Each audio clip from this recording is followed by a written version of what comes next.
7:36 now. It is a new year. That means it's the perfect time to check on your finances. So what should you be concerned with? Stewart Welch of the Welch Group here with us, our regular guest here on Good Day Alabama. Good morning. Good morning, Janice. Good to see you. So we're looking at a New Year financial checklist. And before we go into the checklist, let's talk about the markets and what's happened. Boy, what a volatile time it's been over the past couple of weeks, especially up and down.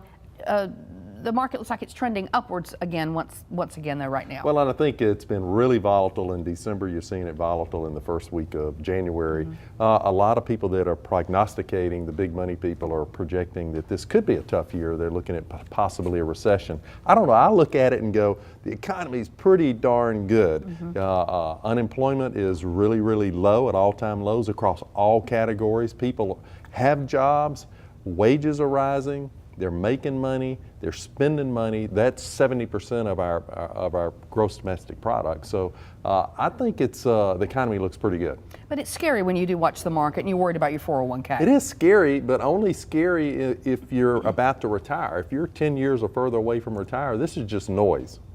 And so the concept behind the financial checklist is, hey, it's a new year, let's get going. Let's start investing some money. All right, let's look at your first category here. So the first category is traditional and Roth IRAs. And so this is for 2018. You've got until April 15th to make those contributions. You need to go ahead and get that done. The good news is it's $5,500 is what you can put in there, plus $1,000 if you're age 50 or older. And then when you move into 2019, this is like, let's go ahead and do this now for 2019. And the good news is that it actually, the contribution limits went up by $500. So you can put in $600, plus if you're over 50 or over, you can put in another $1,000, so a total of $7,000.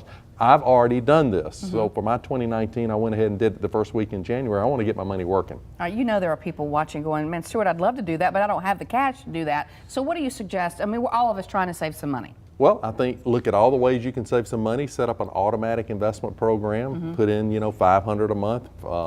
And just start automatically doing that. There's so many ways to save. I mean, I have never looked at somebody's situation I couldn't save 10% overall, and they never miss it. So it's not that hard to do. You just got to decide you're going to do it. You decide you're going to be financially successful, and you just do those things that those people do. What was the other thing on your category here? It's 2 steps. So if you have to, all of these things are going to have some rules and regulations, so you're going to want to get with your accountant. But the 2-step, if you're barred from investing in a Roth IRA or traditional deductible IRA, you can invest in a 2-step, which is a traditional IRA that's not deductible, and then do a rollover to a Roth. A little complicated, but we're going to get the checklist on your website. We can talk about that. And these are the places, these are the kind of things that you can talk with someone about, even if it's just through your banker or whatever, if you don't have a financial advisor. Whoever your financial advisor is, you can talk with them. 401k contributions. 401ks have gone up. The amount you can put in there has gone up from $18,500 to $19,000. So again, look at your 401k, consider upping your contribution, particularly make sure you're capturing the match.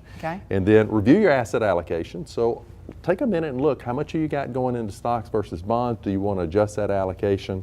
And then double check your beneficiaries.